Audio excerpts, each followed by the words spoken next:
नमस्कार, Deepa's food blog मराठीमध्ये तुमचं स्वागत आहे। तर आज आपण इथं बनवलं आहे पातळ पोहेचा चिवडा।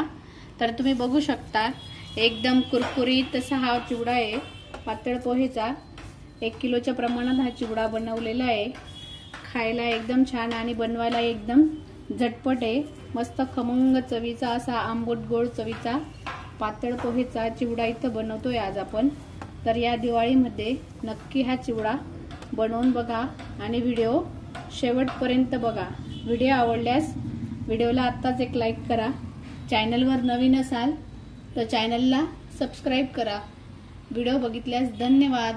ते बनवणार आहोत पातळ पोहेचा चिवडा। तर त्याच्यासाठी मी इथं घेतले 1 किलो पातळ पोहे घेतलेले आहेत। हे चिवड्यासाठी पातळ पोहे दुकानावर भेटतात। जे आपण रेग्युलर वापरतो ते जाड पोहे असतात आणि हे पातळ पोहे आहेत। तर आता आपण 1 किलो पातळ पोहेचा आज मस्त चटपटीत आंबट गोड चवीचा चिवडा बनवणार आहोत। तर आता हे पोहे स्वच्छ असं मी गाळून घेते। पाणी असते त्याच्याने जे पोहे चाळून घ्यायचे आहे। त्याच्यात पोहेचा चुरा बारीक अशी धूळ वगैरे असते। व्यवस्थित असं हे चाळून घ्यायचं आहे। आणि तुमच्याकडे जर ऊन येत असेल तर तुम्ही हे 1-2 तास कडकडीत उन्हात याला वाळवू शकता। वाळवलं म्हणजे मग त्याला आपल्याला भाजून घ्यायचं काम नसतं, मग डायरेक्ट त्याला आपण फोडणी देऊ शकतो। पण इकडं आमच्याकडे ऊन येत नाही म्हणून मी हे पोहे भाजून घेणार आहे। तर मी तर पोहे गाळून घेतलेले बघू शकता मी किती धूळ आणि बारीक पोहेची पावडर निघालेली आहे। तर त्याच्यामुळे पोहे गाळून घेणं खूप गरजेचं आहे। आता आपण पोहे परतून घेणार आहोत। ते आता थोडं थोडं करून ते आपण 3-4 बॅचने परतून घेणार आहोत। तर इथं एक मी मोठी जाड बुडाची आता कढई घेतलेली आहे, तुम्ही बघू शकता। कढई व्यवस्थित तापवली का मग आता तुम्ही बघू शकता इथं छान मस्त पोहे मी भाजून घेतलेले आहे। आता आपल्या 2-3 बॅच या मस्त परतून झाले आहेत, आता मी काढून घेते।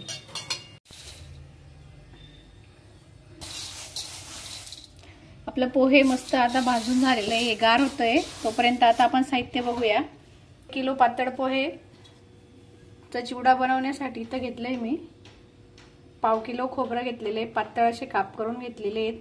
50 ग्रॅम काजू घेतलेले आहेत, 50 ग्रॅम बदाम घेतलेले आहेत। इथं मी अर्धा किलो शेंगदाणे घेतले आहेत, 1/2 किलो डाळवं घेतलंय आणि इथं 100 ग्रॅम ही बारीक चिरून घेतलेली हिरवी मिरची घेतली। तुमच्या आवडीनुसार या वस्तू तुम्ही घालू शकता। तुम्ही हव्या असल्यास तुम्ही कमी जास्त किंवा तुम्हाला अजून काहीतरी याच्यात ऍड करायचं असेल तर तुम्ही तेही करू शकता। मक्की पोहे, बेदाणे, भरपूर काही असे आहेत। चिवडा एक अशी वस्तू आहे ज्याच्यात आपण आपल्या आवडीनुसार काहीही घालू शकतो। तर त्याच्या आधी आपण एक मसाला मस्त चटपट आणि आंबट गोड चवीचा बनवण्यासाठी इथं एक मसाला बनवून घेणार आहोत। तर त्याच्यासाठी घेतलंय मी इथं 2 चमचे, हा जो पोहे खाण्याचा चमचा आहे तर हे 2 चमचे मी इथं घेतलेले। धने पावडर 2 चमचे, जिरा पावडर आहे 2 चमचे, आमचूर पावडर आहे 2 चमचे, मीठ आहे। लक्षात ठेवा आपण पोहे भाजताना मीठ घातलेले म्हणून मी 2च चमचे घेतले। 2 चमचे हळद घेतली चांगला कलर येण्यासाठी, 2 चमचे बडीशेप घेतली, 1 चमचा हे काळं मीठ आहे। इथं मी 3 टेबलस्पून साखर घेतलेली आहे।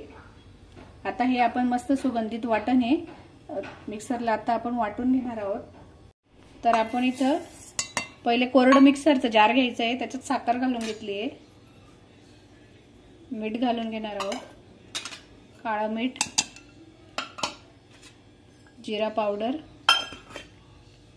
धने पावडर, बडीशेप आणि हळद, आमचूर पावडर,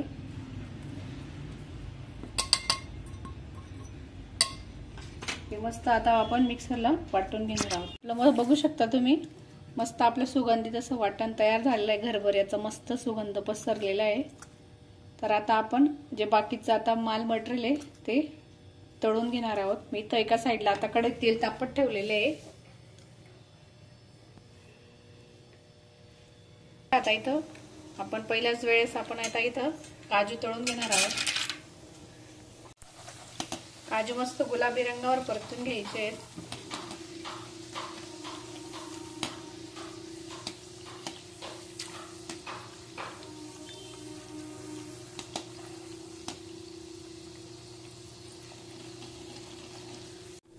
काजू मस्त इथे सोनेरी रंगावर तळले गेले.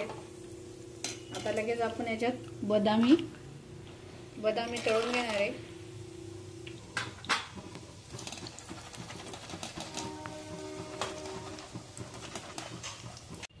इथे बदामी छान आता तळून झालेले आहेत. डाळवं तळून घेणार आहे 2 बॅच मध्ये.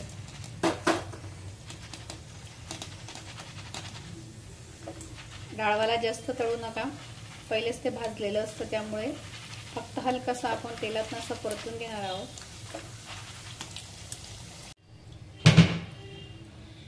आपलं डाळवं पण इथं छान आता तळलं गेलंय. ते पण खोबराई तळून घेते मी.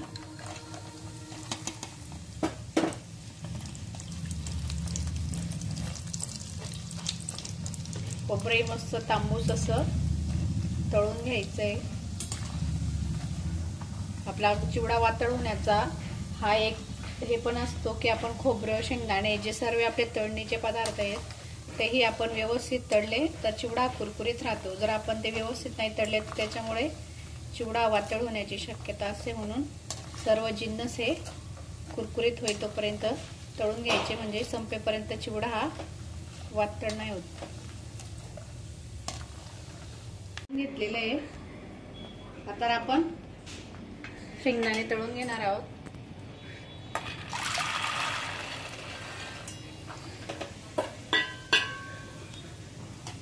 शेंगदाणे मस्त चटचट असा आवाज येईल तोपर्यंत मस्त वरची साल निघेल तोपर्यंत मस्त हे तेलात तळून घ्यायचे आहेत.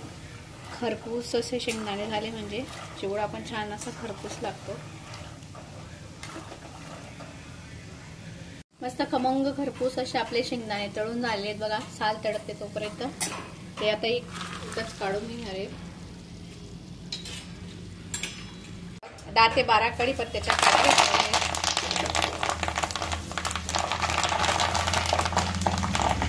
कढीपत्ता मी 10 ते 12 काड्या घेतल्या आहेत कढीपत्त्याच्या. त्या मस्त धुवून पुसून उन्हात वाळून घेतलेला आहे. कढीपत्ता एकदम कडकडीत असं आपल्याला तळून घ्यायचा आहे, नाहीतर कढीपत्त्यात मॉइश्चर राहिलं म्हणजे चिवडा वातळ होण्याची शक्यता असते. म्हणून चांगला कुरकुरीत होई तोपर्यंत यालाही तळून घेते. कढीपत्ताही तळून घेतलेला आहे मस्त कुरकुरीत. तुम्ही आवाज ऐकू शकता की छान असा आवाज येतोय, कुरकुरीत झालेला आहे.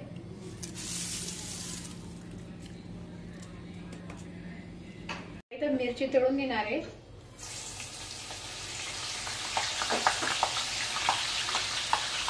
थोडं लांबच उभं राहायचंय मिरची तळताना, नाहीतर मग ते अंगावर येतं. आणि मिरची चांगली कडकडीत मस्त कुरकुरीत होऊ द्यायची. पांढरे डाग जोपर्यंत मिरची लाईत नाही तोपर्यंत मिरची तळून घ्यायची आहे.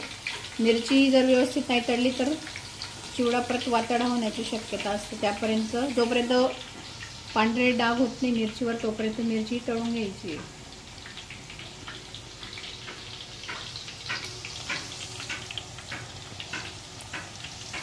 तर मिरची बघू शकता तुम्ही, मस्त छान असे डाग पडलेले आहेत मिरचीला, पांढरट मस्त आपली कुरकुरीत अशी मिरची तळून झालेली आहे. आता इथं गॅस बंद केलाय मी.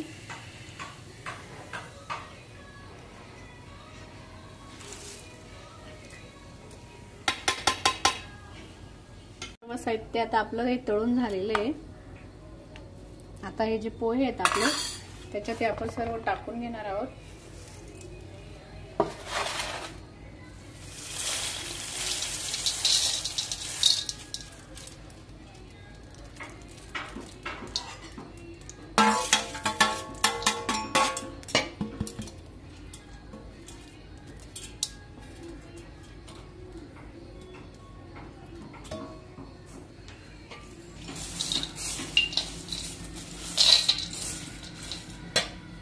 आता तुम्ही बघू शकता मी कढईमधलं तेल आहे गरम करून जे गरम तेल होतं ना थोडं थंड होऊ द्यायचं आहे कोमट. मी आता बाकीचं तेल काढून घेतलेलं आहे. फक्त आता आपण जो मसाला करून घेतलाय आपण त्याला आता फोडणी देऊन घेतोय. तेलात फक्त मसाला आपल्याला परतून घ्यायचा आहे. कोणत्याही प्रकारचा गॅस चालू न करता कोमट तेलातच परतायचं याला.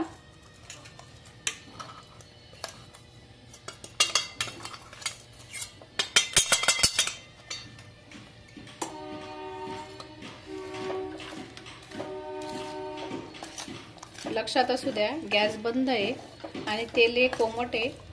फक्त कोमट त्याला व्यवस्थित असा मिक्स करून घ्यायचा आहे, म्हणजे जेणेकरून आपल्या पोह्यांना पूर्ण लागेल आणि मस्त कोट होईल तो. आता हा लगेच आपण पोहेवर हा मसाला टाकून घेणार आहोत. हा मसाला याच्यावर पूर्ण व्यवस्थित असा टाकून घ्यायचा आहे.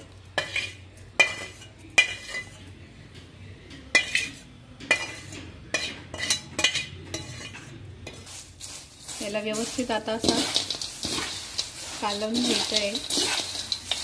मी 1 किलोच्या प्रमाणात करते, तर तुम्ही जर अर्धा किलोचा करत असाल तर याचं निम्मे प्रमाण घ्यायचं आहे. खूप छान चटपटीत असा हा चिवडा तयार होतो, मस्त आंबट गोड चवीचा. या दिवाळीला या पद्धतीने नक्की असा चिवडा ट्राय करा.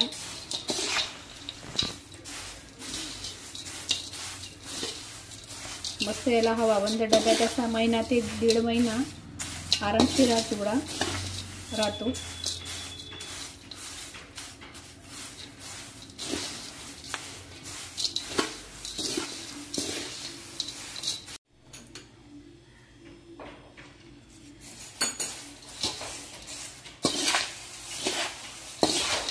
जोपर्यंत याला व्यवस्थित कोटिंग होत नाही, कलर येत नाही, तोपर्यंत व्यवस्थित याला असा